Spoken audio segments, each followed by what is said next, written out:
O que explica os ataques proferidos pelo atual presidente a jornalistas mulheres com teor misógino? Para falar sobre essa questão, nós conversamos agora com Maria Carolina Trevisan, que é jornalista de Direitos Humanos e Política. Boa noite, Maria Carolina Trevisan. Prazer falar contigo. Seja bem-vinda. Tudo bem? Tudo bem, Cosmo. Boa noite. É um prazer estar aqui com vocês. Obrigada. Pessoal, vamos colocar nessa pauta de discussão para a gente depois analisar. Eu vou colocar alguns vídeos aqui para a gente acompanhar junto e depois a gente começa o nosso bate-papo. Pode ser? Maravilha. Vamos lá, vamos acompanhar. Amanda, você é casada, né, com uma pessoa que vota em mim.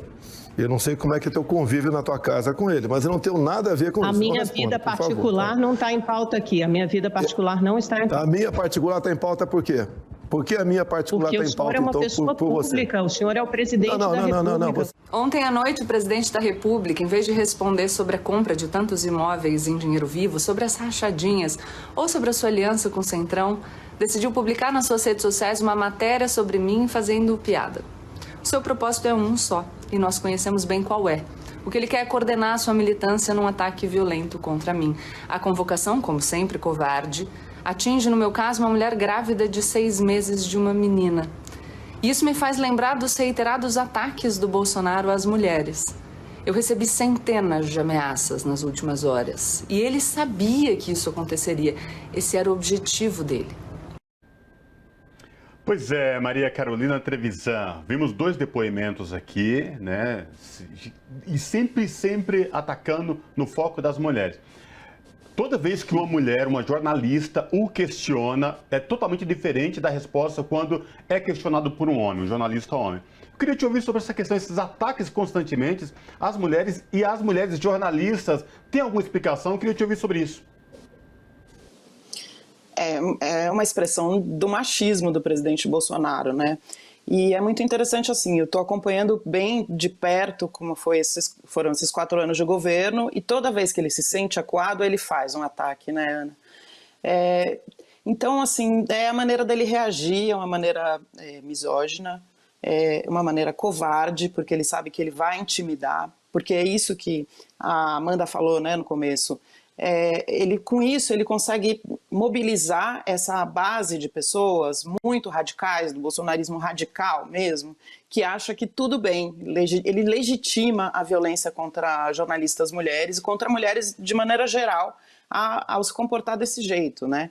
Então é um jeito que ele encontra de mobilizar essa militância e ao mesmo tempo fazer com que eles se sintam pertencendo a esse mesmo grupo e também de causar medo, né? Quando você causa medo, você tenta calar, né? Intimidar. Agora, a gente é jornalista, a gente é profissional, a gente está preparado para isso.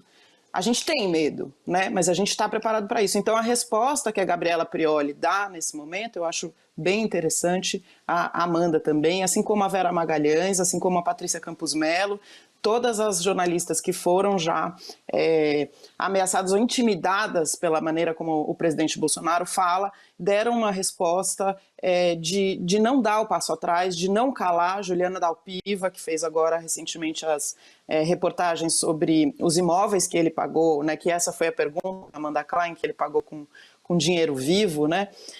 Então ele tenta dessa maneira calar as pessoas, a imprensa, né? Porque isso é como um comportamento autoritário de extrema direita, e assim também foi assim nos Estados Unidos, enfim. É um jeito de tentar silenciar a voz da mulher, se impondo como homem, né? Numa sociedade que é machista também. Maria, você colocou os aspectos que essa atuação legitimam, mas eu queria trazer também o que deslegitima, né? Você trouxe os casos de Vera Magalhães, a gente apresentou o caso da Amanda, da Priori, da Patrícia Campos Mello, de todas essas profissionais da comunicação, comunicadoras profissionais. E no momento em que ele questiona, no momento em que ele retorna essa agressão a essas profissionais, ele leva para o campo pessoal, ele leva para o campo particular da vida dessas mulheres. E aí, a minha questão é exatamente essa. Ele busca disso deslegitimar essas pessoas, essas mulheres como profissionais. É isso também? Como que você avalia? Sim, além disso, né, é uma maneira de você desconstruir, você tirar a pessoa desse lugar de profissional, né? Não interessa a nossa vida particular. Agora, a vida dele interessa porque ele não só é o presidente da República, como ele também é candidato à reeleição, né? Então, nosso papel é questionar, mas a gente não tem que responder pergunta. E ele, dessa forma, ele faz com que a gente quebra o raciocínio, sabe? É um jeito de você estar lá fazendo você está super concentrada, de repente vem uma resposta como ele deu para Amanda Klein ali ao vivo, ele tenta então que você desconstrua o que você estava fazendo. Mas assim, como são pessoas preparadas e tal, responderam à altura, né? Eu acho que ele não conseguiu fazer o que ele gostaria. Ao contrário, Ana, eu acho que tem um aspecto bem interessante assim do eleitorado feminino ou das mulheres que votaram em Bolsonaro e agora não vão votar em Bolsonaro, né? Porque esse comportamento machista, essa linguagem violenta, essa postura virulenta que o Bolsonaro tem, afasta as mulheres. Inclusive as que votaram nele e estão arrependidas agora. Então é um aspecto interessante, porque no fim das contas, eleitoralmente não funciona, não é uma boa estratégia que ele fique fazendo isso, sabe? Ele poderia, no caso, por exemplo, da Vera Magalhães, ele poderia ter dado uma resposta ótima sobre vacina, né? Porque afinal o Brasil é um dos países que mais vacinou no mundo mesmo, não porque ele quisesse isso, mas porque a gente tem uma estrutura já montada, enfim. Ele poderia ter dado uma grande resposta, mas ele quando se sente atacado por uma mulher, e isso faz parte do machismo que ele tem, que já é conhecido, né? Desde que ele falou daquela maneira com a Maria do Rosário, deputada, que ela não merecia ser estuprada. É horrível ter que falar isso de novo, eu me sinto mal. Desculpe, deputada, ter que repetir isso, mas é importante a gente lembrar que ele não é de agora que ele está tendo esse comportamento. Então não é estratégia, faz parte de quem é o Bolsonaro. Agora, isso cria uma legião de pessoas que também acham que podem tratar assim jornalistas e tratar assim mulheres. E isso é muito grave para a democracia, né? Isso que me preocupa, Ana. Mas assim, para o eleitorado, para as eleições, eu acho que esse é um tiro no pé. Carolina, é muito provável que neste exato momento da nossa conversa, que este programa está indo ao ar na TVT e na Rádio Brasil Atual, uma mulher esteja sendo vítima de feminicídio, esteja sendo atacada, esteja sendo violentada neste país. É muito provável que isso esteja acontecendo neste exato momento. E ao contrário do que poderia se imaginar e esperar de um mandatário da República, de um estadista, eram palavras que combatessem essa violência. Mas a gente não vê isso em nenhum momento, pelo contrário, né? Mais ataques e estímulos. Isso é uma prova, o que reflete nas avaliações de intenção de voto dessa alta rejeição ao nome de Jair Bolsonaro na tentativa de reeleição no que diz respeito às mulheres do país?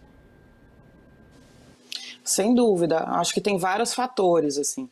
É claro que a gente viu na pandemia também, a pandemia ele revelou um rosto do Bolsonaro que a gente talvez levasse mais tempo para conhecer, né? Que essa falta de empatia, essa falta de cuidado, essa falta de acolhimento com a própria população que ele lidera, né? Se ele tivesse conseguido lidar melhor, talvez ele não tivesse tanta rejeição. Acho que a pandemia foi um momento importante em que a rejeição dele chegou num patamar muito alto e de não retorno. Não consegue mais voltar, né? É muito ruim mesmo o que ele fez. E aí, quem mais sentiu a falta de política pública, a falta dessa empatia com a dor, com o sofrimento da perda, que é a perda, a morte é muito concreta, né? Você não consegue passar um verniz, né? Não é uma fake news.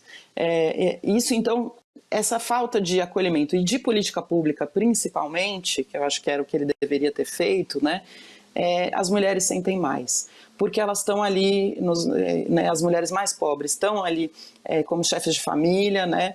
Então, são mães solo, né? Então, quando ele fez isso, essas mulheres perceberam, eu acho que parte das mulheres evangélicas também, porque não se trata só, né, de religião, de Deus, desmobilizaram no sentido de acreditar, confiar num presidente que sequer encontra alternativas para mitigar a dor das pessoas, e isso sem contar com a fome, né, com a evasão escolar dos filhos. Quando chega nos filhos, a gente sabe, né, que a gente é mulher e é mãe.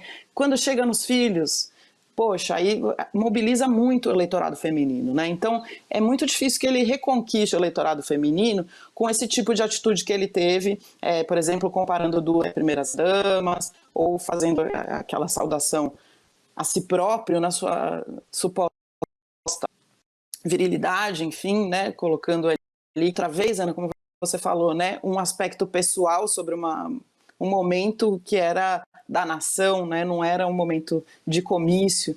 Enfim, eu acho que todo esse comportamento afasta as mulheres, Cosme. E é o que você falou, né? A gente é um país que tem feminicídio. Uma das coisas mais graves, eu acho que isso é importante a gente conversar aqui, que eu acho que o Bolsonaro falou, foi recentemente sobre a Lei Maria da Penha, né?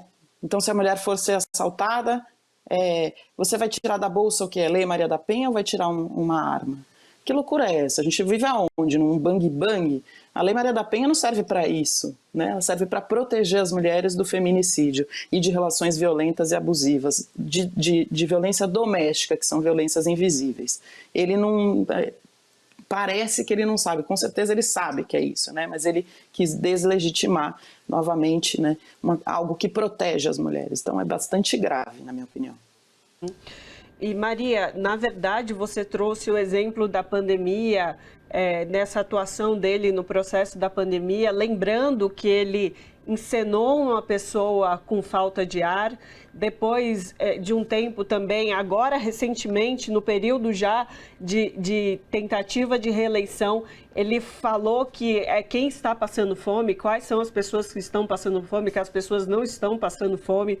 Então, essa falta de empatia, essa deslegitimação da realidade, que é isso que ele faz também, né? Ele tira, as suas frases saem da realidade, né? Ele se baseia sempre na mentira, sempre no argumento falso para tudo isso. Isso também tem reverberado para essas mulheres, para as mulheres no geral, que a rejeição dele é bastante grande, mas eu acho que para a população como um todo, né? Você acredita que é isso que demonstra essa tamanha rejeição que ele tem e que as pessoas estão tomando consciência do que ele representa, para além da figura própria dele de Bolsonaro, mas como projeto político?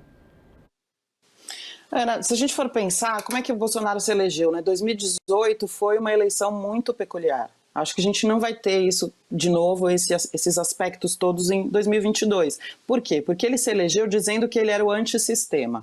A gente sabia que ele estava lá na Câmara há 20 anos, mas ele se dizia antissistema, contra tudo, contra todos que estão aí, eu vou ser totalmente diferente, a nova política, contra a velha política, enfim. Na hora que ele assume o Palácio do Planalto, ele se torna o sistema.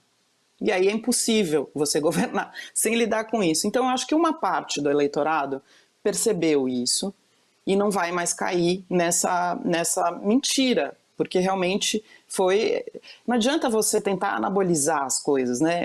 É uma mentira, você não pode fingir que a fome não está na rua, as pessoas estão vendo, né? Quem não passa fome está vendo na rua, a gente está vendo, é muito duro, a realidade que a gente está vivendo hoje é duríssima, que a gente não vivia há muito tempo, de extrema pobreza. Isso é grave, as pessoas percebem, então não adianta ele fingir que não, a não ser que, sei lá, você esteja lá no seu apartamento fechado no ar-condicionado e não perceba isso. A outra questão que eu acho que você traz na sua fala é, ele fingir, por exemplo, ele usar o Brasil como um meio de eleitoreiro, de conseguir votos, não colou. E isso é muito interessante também. Por quê? Por causa dessa postura que você acabou de falar. Quer dizer, ele não tem a menor condição, pela natureza dele, do tipo de política que ele faz, de ter uma política social que seja eficaz. Ele não tem capacidade de fazer um Bolsa Família, ele não entende o que é o cadastro único, assim. Se ele quiser, ele entende, mas eu digo, ele não é da natureza dele. E isso também as pessoas perceberam, né? Então, porque o cadastro único, o Bolsa Família, é uma construção que vai além, é muito além dos governos e é muito além de repassar dinheiro, né? Se você for lá, você vai entender o Brasil, se for olhando as caixinhas, né, da estrutura que tem no cadastro único, você conhece o Brasil de um jeito. Isso daí poderia ter sido muito bem utilizado por qualquer governo, mas ele preferiu não fazer isso. O próprio ministro da Economia dele diz que são pessoas invisíveis, ele também não enxerga, né? Então, assim, não cola nele uma política social.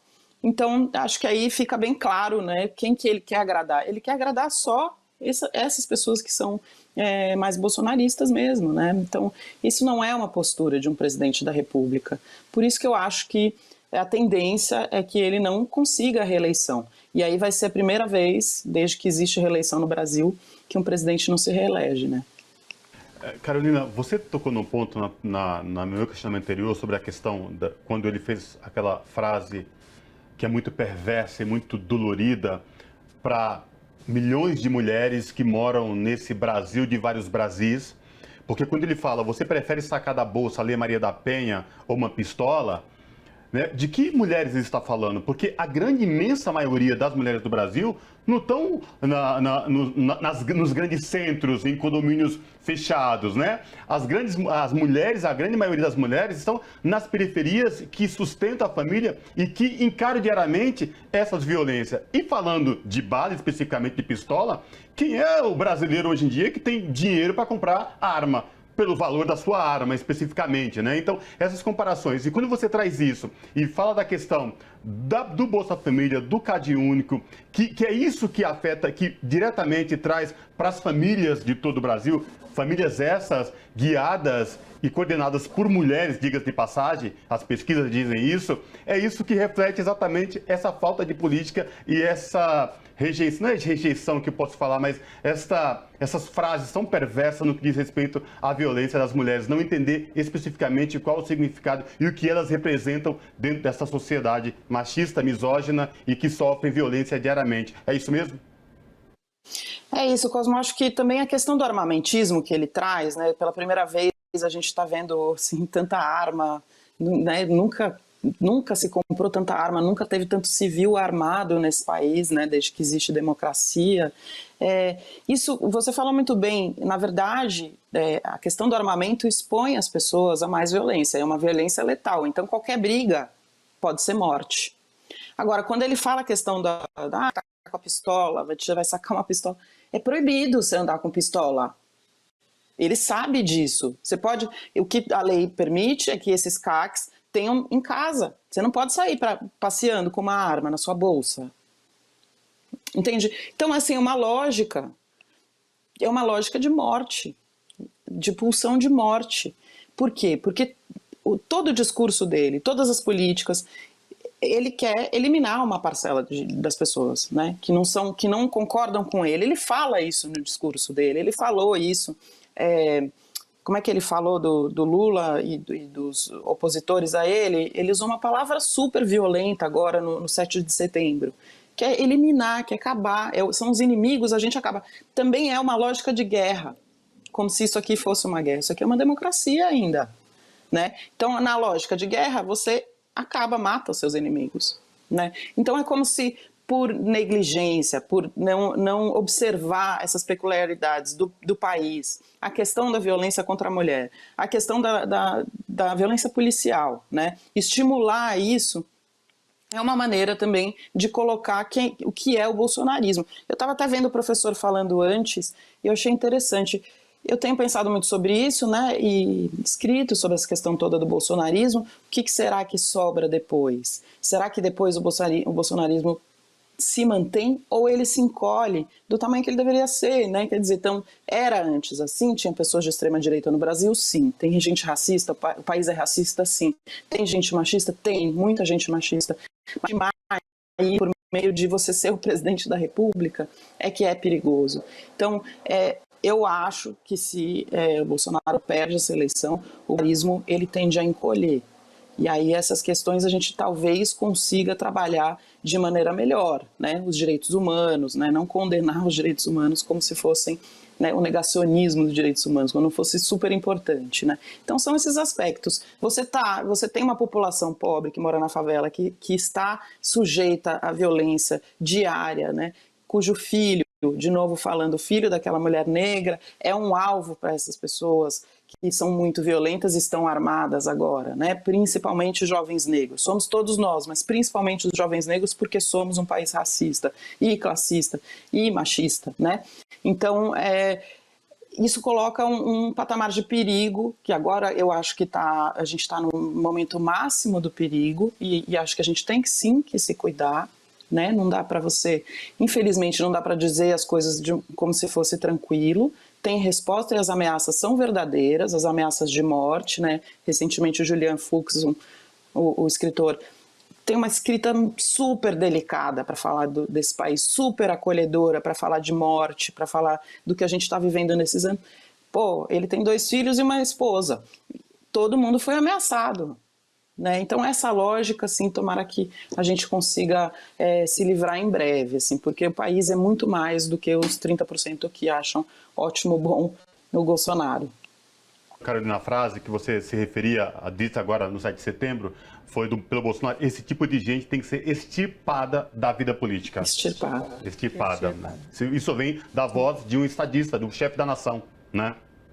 Exatamente. Permite os outros querer extirpar quem não concorda, né? É uma loucura, gente. Dá validade a esse sentimento, né? De ódio.